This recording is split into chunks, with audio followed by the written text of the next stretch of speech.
kasih, berbagi ilmu untuk semua.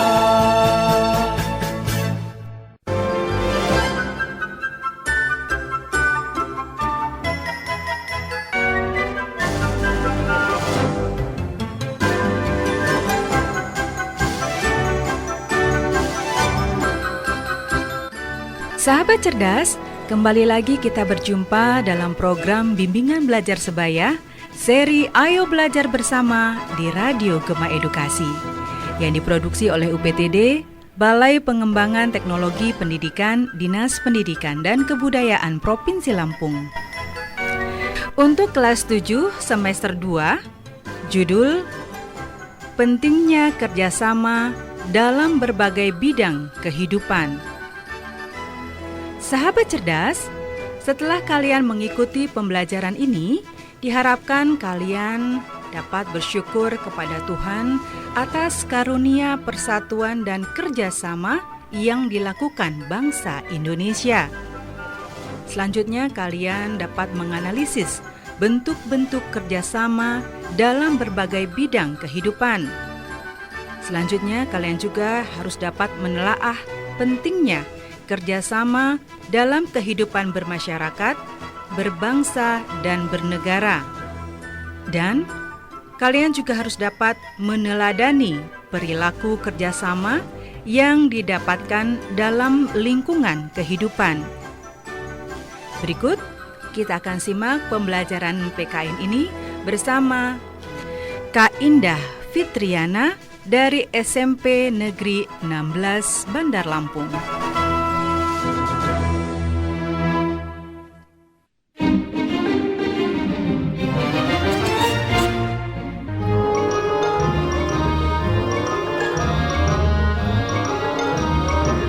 Salam jumpa sahabat cerdas, apa kabar?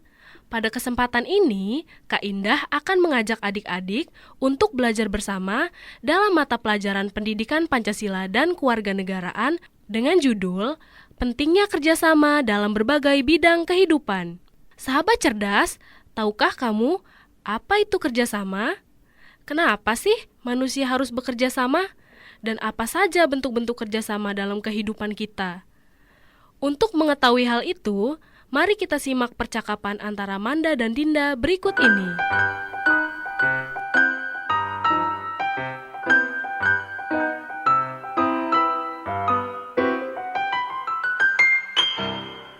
Panas banget ya, Din, siang ini. Enggak juga sih, kamu aja kali yang belum mandi. Hahaha. Dasar kamu. Siang-siang gini makan mangga enak nih, Nda. Lihat tuh mangga di rumah Bu Desri. Ambil yuk. Mangganya lumayan tinggi, Din. Kamu gendong aku, nanti aku naik ke dahan yang sebelah situ, gimana? Boleh. Jangan berisik. Nanti ketahuan Bu Desri.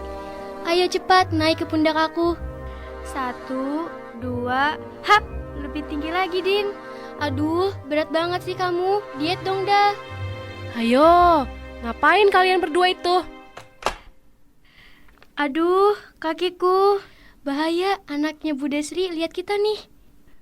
Hei, kalian itu mau ngapain sih? Kalau mau mangga kan tinggal bilang aja, nggak perlu manjat-manjat kayak gitu. Lagian kalian tahu nggak sih, kalian itu lagi mencuri loh namanya. Maaf, Mbak, kami takut dimarahi Bude. Jangan bilang-bilang ya, Mbak, please. Ayo, sini masuk.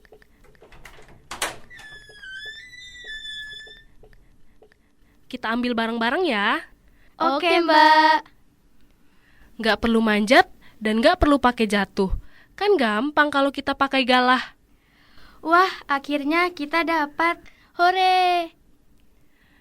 Manda, sekarang tugas kamu cuci mangganya ya. Terus Dinda, kamu ke warung beli gula merah dan cabai. Nanti Mbak yang bikin sambalnya. Siap, Mbak. Akhirnya sakit di kakiku terbayar oleh petisan mangga lezat ini. Nyam, nyam, nyam. Gimana? Lebih mudah kan kalau kita bekerja sama? Iya, Mbak, mudah dan cepat. Cuma butuh waktu 15 menit udah bisa dapat petisan mangga ini. Tadi juga kalian sebenarnya sudah bekerja sama loh. Tapi bekerja sama dalam hal yang tidak baik. Jangan diulangi lagi ya. Mengambil barang yang bukan milik kalian tanpa sepengetahuan pemiliknya itu adalah mencuri. Tahu nggak kalau mencuri itu dilarang? Iya Mbak, maafin kami ya. Ngomong-ngomong, tahu nggak apa itu kerjasama? Iya, kerja sama-sama Mbak, barengan gitu maksudnya. Ya, tepat sih. Jadi, kerjasama adalah kegiatan atau usaha yang dilakukan oleh 2 orang atau lebih demi mencapai tujuan bersama. Kalau sendirian yang kerja, namanya kerjasama bukan? Ya bukan dong Mbak, itu kan namanya kerja sendiri. Mbak kasih gambaran nih tentang peristiwa tadi. Kalian berdua kan sedang bekerja sama untuk ngambil mangga dari pohon mangga. Tapi kalian kesusahan karena tidak izin. Kemudian Mbak Pipit datang dan ikut bekerja sama dengan kalian. Ada yang cuci mangga, ada yang belanja gula, dan ada juga yang bikin sambal. Kalau kerja bersama, lebih mudah bukan untuk mencapai tujuan kita? Iya, jadi tujuan kita untuk makan mangga siang ini bisa kesampaian. Kira-kira apalagi ya kerjasama yang sering kita lakukan di lingkungan rumah? Mbak, kalau setiap hari Minggu kan kita melaksanakan gotong royong bersama Bapak, Ibu, dan semua warga kampung. Berarti kita sedang bekerja sama ya? Benar sekali. Tujuan kita melaksanakan gotong royong setiap hari Minggu itu untuk apa coba? Supaya lingkungan bersih. Setelah gotong royong, kita biasanya makan gorengan bersama kan? Dasar Manda, pikirannya makan terus. Kalian tahu nggak sih? Gotong royong adalah perwujudan dari sila ketiga Pancasila, yaitu Persatuan Indonesia. Kenapa bisa begitu Mbak? Karena pada saat gotong royong, semua masyarakat di kampung kita bersatu, tidak peduli dari suku apakah dia, agamanya apa, dan juga status sosialnya. Semuanya bersatu padu untuk mencapai tujuan bersama, yaitu membersihkan lingkungan. Iya juga ya. Mbak Pipit, apakah gotong royong ada di daerah lain juga? Atau hanya di lingkungan kita saja? Ada dong, semua daerah di Indonesia pasti ada kegiatan gotong royong. Karena sejak dahulu, masyarakat kita terbiasa untuk melakukan kerjasama. Contohnya ada kegiatan Manunggal Sakato di Sumatera Barat. Ada juga Sikaroban di daerah Palembang, Gugur Gunung untuk di daerah Jawa, Mapalus di Minahasa, dan Subak di daerah Bali. Semuanya adalah kegiatan gotong royong yang tersebar di daerah-daerah di Indonesia. Ternyata sepenting itu ya kerjasama dalam kehidupan kita. Penting banget. Karena kita adalah manusia, dan manusia adalah makhluk sosial. Sejak kita lahir sampai nanti kita masuk ke liang kubur, semuanya memerlukan bantuan orang lain. Jadi itulah kenapa kita tak bisa hidup tanpa bantuan orang lain. Makanya, jangan sungkan untuk menolong orang lain. Tapi ingat ya, menolong dalam hal kebaikan, tidak untuk dalam hal yang buruk, oke? Oke Mbak. Manda, udah sore nih, pulang yuk. Aku harus mandi dan berangkat ngaji ke TPA. Oh iya, hari ini juga aku harus pergi ke gereja dengan Papa dan Mama. Mbak Pipit, makasih banyak ya petisan mangganya. Aku pulang dulu. Aku juga pulang ya Mbak. Kapan-kapan kita main lagi ke sini. Dadah Mbak Pipit. Oke, hati-hati di jalan ya. Sampai jumpa.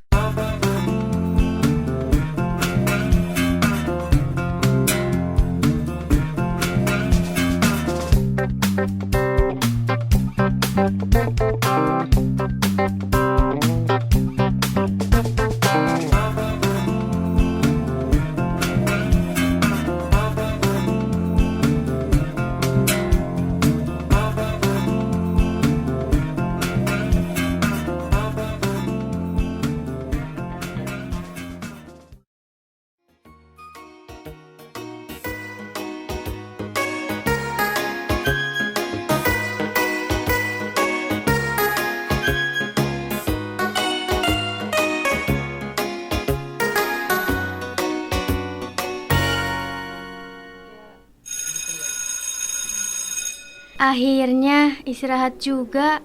Aku mau susul Dinda dulu di kelasnya untuk makan bekal bersama.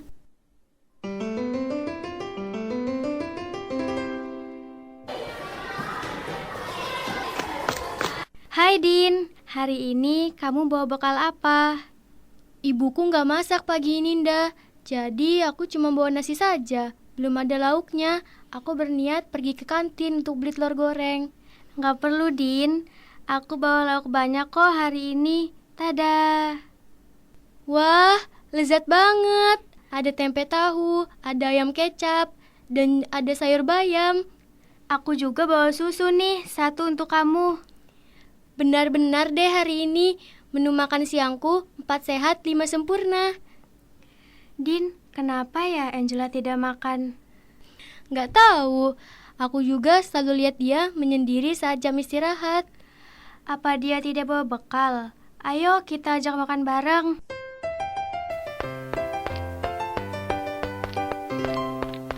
Hai Angela. Hai.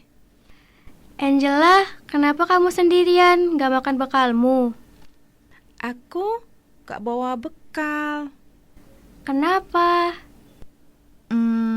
Ibu dan ayahku sedang ada tugas keluar kota. Jadi, aku di sini tinggal bersama kakakku. Kakakku tidak ada waktu menyiapkan bekal karena dia harus pergi ke sekolah juga pagi tadi. Kalau gitu, apa Angela mau makan bareng kami? Iya, aku bawa banyak lauk hari ini. Serius, gak apa-apa. Iya, ayo sini. Selamat makan. Jangan lupa sebelum makan kita berdoa dulu. Ayo, kita berdoa sesuai dengan keyakinan kita masing-masing ya. Angela, kenapa sih kamu kelihatannya diam sekali kalau di kelas? Apa ada orang yang sering nakal ke kamu? Iya, kamu bisa ceritakan ke kami kalau ada masalah. Teman kan harus saling membantu. Jadi gini, di kelas ini kan hanya aku satu-satunya siswa yang berwajah oriental dan beragama Buddha. Ada beberapa orang yang usil dan sering mengolok-ngolok aku dengan sebutan Cina karena wajah orientalku. Aku terkadang merasa jengkel kalau mereka mengolok-ngolok terus. Apakah ini semua terjadi karena aku berbeda ya? Kamu nggak salah, Angela. Kamu cantik dan berharga dengan semua yang kamu miliki sekarang. Karena setiap perempuan itu amazing dengan caranya sendiri-sendiri. Yang salah itu mereka yang membuli kamu. Kalau begitu, nanti kita harus laporin ke ibu wali kelas atau guru BK. Jangan, nanti mereka marah sama aku. Enggak, Konjel. Kamu tahu nggak sih kalau hal-hal tidak terpuji seperti itu harus dihindari. Seperti sikap fanatik sempit yang merasa benar sendiri, sikap individualis yang mendahulukan kepentingan pribadi, sikap eksklusif yang merasa bahwa agama, adat, dan bahasanya paling bagus, dan sikap primordialisme yang merasa bahwa sukunya yang paling baik. Sikap-sikap seperti itu nggak boleh dilestarikan, Jel. Jadi kita jangan takut untuk melapor jika ada yang mengolok-olok karena perbedaan yang ada. Coba dong kamu perhatikan, aku dan Dinda juga berbeda. Karakter kami beda, agama kami beda. Dinda beragama Islam dan aku beragama Katolik. Suku kamu juga berbeda dan adat yang berbeda. Tapi kami tetap bisa berteman baik sejak SD hingga sekarang. Aku juga ingin punya BFF alias best friend forever seperti kamu dan Dinda. Bagaimana ya caranya? Sebenarnya nggak susah sih. Hal yang harus dilakukan adalah saling menghargai dan bekerja sama. Makanya kami selalu rukun. Bekerja samanya yang seperti apa yang kalian lakukan? Seperti saling menghormati dan toleransi. Kalau Manda harus ke gereja bersama orang tuanya, maka yang dapat kulakukan adalah menghormatinya, tidak mengganggunya, dengan tidak mengirim pesan atau menelponnya. Begitu pula saat Dinda harus pergi ke TPA setiap sore, maka kami harus mengakhiri waktu main kami dan pulang ke rumah masing-masing. Wah, seru banget. Lebih seru lagi kalau menjelang lebaran, aku dapat kiriman opor ayam dan ketupat dari ibunya Dinda. Haha. Saat aku berpuasa pun, Manda menghormati dengan cara tidak seenaknya mengunyah makanan saat kita sedang bermain di siang hari. Persahabatan kalian sungguh indah dan rukun ya. Angela, boleh nggak jadi teman kalian juga? Boleh dong, ayo kita main bareng-bareng. Asik. Makin ramai kan, makin seru. Pulang sekolah lusa, main ke rumahku yuk. Mama dan papaku pulang karena ulang tahun kakakku. Dan mamaku bakal masak banyak deh. Oke deh Angela, harus pakai baju apa aku? Santai aja nda, pakai baju yang menurutmu nyaman aja. Udah bunyi bel ya? Aku harus kembali nih. Dah Manda, besok kita makan siang bareng lagi ya. Jangan lupa ya, lusa main ke rumahku. Awas kalau sampai lupa. Oke, aku kembali ke kelas ya. Pulang sekolah, tunggu aku di gerbang sekolah. Kita pulang sekolah bareng. Oke deh.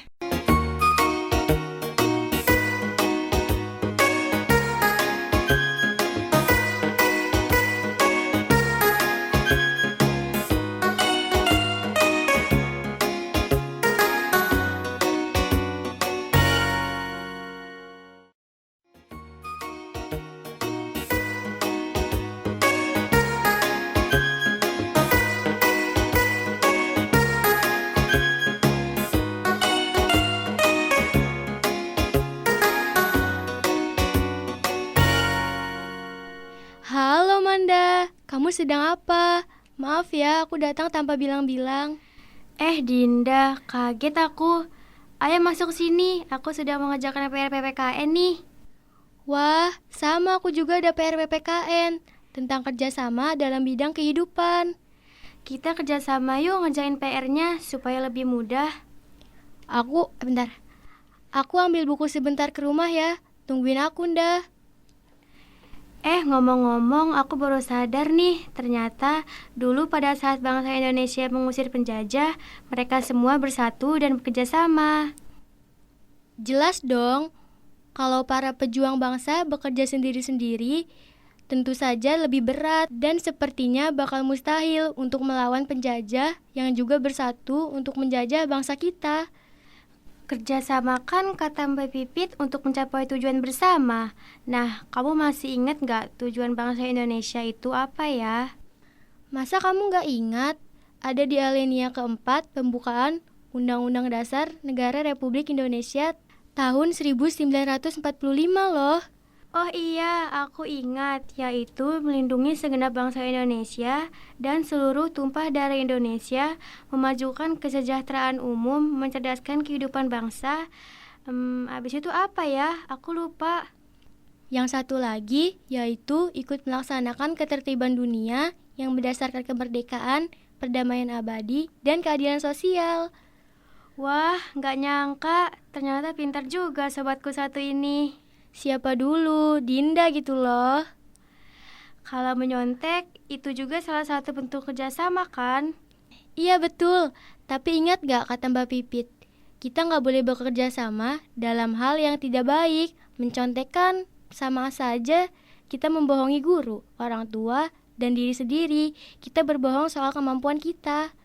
Aku juga sebel banget tuh sama orang-orang yang suka nyontek. Mereka nggak belajar tapi bisa dapat nilai bagus. Padahal aku harus belajar mati-matian, bahkan sampai pergi bimbel supaya dapat nilai yang memuaskan. Nggak adil. Iya, yang penting kita jangan melakukan hal yang tidak terpuji begitu ya. Nyontek itu nggak keren. Yang keren itu nilai bagus karena belajar. Oh iya Din, ini silakan diminum sirupnya. Nanti keburu esnya cair jadi nggak manis. Kalau nggak manis, tinggal liatin aku aja, kan jadinya manis. Kok pas lihat kamu malah jadi asam ya rasa sirupnya? Nda, aku sedang mengerjakan soal tentang kerjasama dalam bidang kehidupan, pertahanan, dan keamanan negara. Di pasal 30 ayat 1, tertulis bahwa tiap-tiap warga negara berhak dan wajib ikut serta dalam usaha pertahanan dan keamanan negara. Aku bingung, apa ya yang dapat kita lakukan sebagai pelajar untuk bekerja sama dalam bidang pertahanan dan keamanan? Sepertinya hal yang dapat kita lakukan adalah mengikuti upacara bendera hari Senin dengan hikmat. Untuk menanamkan sikap cinta tanah air, menaati peraturan sekolah, belajar dengan rajin, mengikuti ekstrakurikuler sehingga kita mampu berprestasi baik akademik maupun non-akademik. Wah, ternyata seperti itu ya yang bisa kita lakukan sebagai wujud bela negara. Sekarang gimana nih kalau dalam bidang kehidupan ekonomi? Contoh hal yang dapat kita lakukan gimana ya? Sesuai pasal 23A Undang-Undang Dasar 1945, kita sebagai warga negara harus membayar pajak. Apa orang tua kita membayar pajak ya? Nanti aku tanya mama dan papaku deh. Kalau tidak bayar pajak, maka pembangunan negara tidak bisa berjalan. Oh, seperti di kelas kita membayar uang kas per minggu 2.000 itu ya? Kan nanti uang kas kita gunakan untuk memenuhi kebutuhan kelas, seperti isi spidol, sapu, kemoceng, penghapus, kain pel, dan lain-lain. Kelas pun jadi kosong kalau kita tidak membayar uang kas. Iya, maka negara pun jadi nggak bisa memenuhi kebutuhan dari pembangunan kalau warga negaranya tidak membayar pajak. Kalau aku besar nanti, aku mau taat membayar pajak sebagai warga negara yang bertanggung jawab. Aku juga. Dinda, kamu kan berbakat banget menggambar. Aku lihat di buku gambarmu, gambaran tanganmu oke banget. Kenapa nggak kamu kembangkan supaya bisa jadi animator atau komikus? Kan keren. Iya sih, sebenarnya cita-citaku itu mau jadi komikus karena aku juga fans berat webtoon dan film-film animasi. Kejarlah tujuan hidup kamu, Din. Aku yakin kamu bakal jadi komikus yang sukses nanti. Amin. Aku juga berharap begitu. Kalau kamu, Manda, cita-cita kamu mau jadi apa? Aku belum tahu, Din. Soalnya aku juga tidak tahu kelebihan aku ini apa. Aku tidak bisa bernyanyi, tidak bisa melukis, dan bermain musik. Sedih deh. Tapi Manda, kamu oke banget loh dalam bidang olahraga. Bukankah kamu pernah juara taekwondo tingkat provinsi? Iya sih, tapi apakah aku bisa bersaing lebih lagi? Tentu saja kamu bisa, Manda. Ayo kita lebih bersungguh-sungguh dalam mewujudkan tujuan dan mimpi kita. Kamu tidak sendiri. Kita bisa mengejarnya bersama-sama. Makasih atas semangatnya, Din. Meraih impian dan berprestasi kan salah satu bentuk bela negara yang kita dapat lakukan. Siapa tahu kamu bisa jadi atlet taekwondo kebanggaan Indonesia suatu saat nanti. Kamu juga siapa tahu bisa jadi komikus kebanggaan negeri. Kalau kamu merasa kesulitan, kamu bisa hubungi aku, kan kita sahabat. Dan sahabat harus saling membantu. Iya, karena segala hal kalau dilakukan bersama-sama akan terasa lebih mudah. Oh Hyanda, ini sudah jam 3:30 sore. Aku pulang ya, karena harus mengaji ke TPA. Iya ya, karena keasikan mengobrol nggak kerasa udah sore. Dadah Manda, aku pulang ya, sampai ketemu besok di sekolah. Dan jangan lupa pergi ke rumah Angela.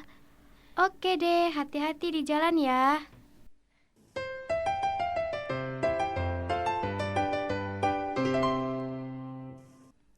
Sahabat cerdas, dari pembelajaran kita hari ini tentang pentingnya kerjasama dalam berbagai bidang kehidupan, maka dapat kita simpulkan bahwa kerjasama merupakan kegiatan atau usaha yang dilakukan oleh dua orang atau lebih untuk mencapai tujuan bersama.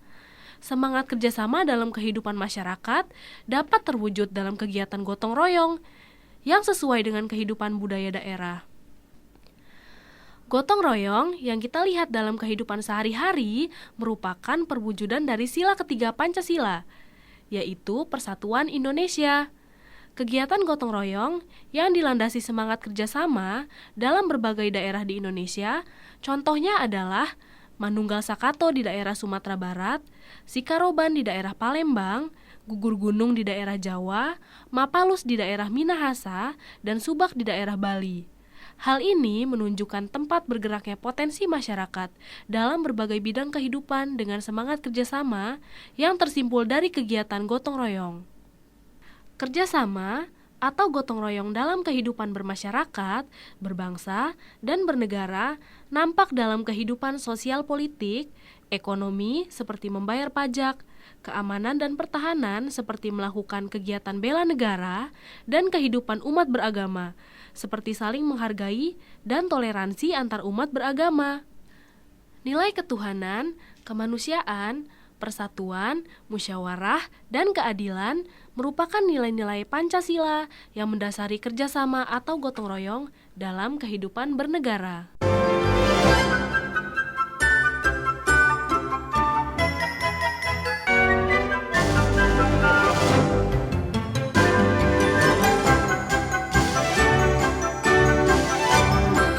Nah, sahabat cerdas, tadi sudah kita sama-sama dengarkan pembelajaran kita tentang kerjasama dalam berbagai bidang kehidupan. Nah, semoga kalian nanti dapat mengulang kembali pembelajaran ini dan semoga bermanfaat. Dari Gedung UPTD, Balai Pengembangan Teknologi Pendidikan, Dinas Pendidikan dan Kebudayaan Provinsi Lampung, Radio Gema Edukasi berbagi ilmu untuk semua, mengucapkan terima kasih dan sampai jumpa.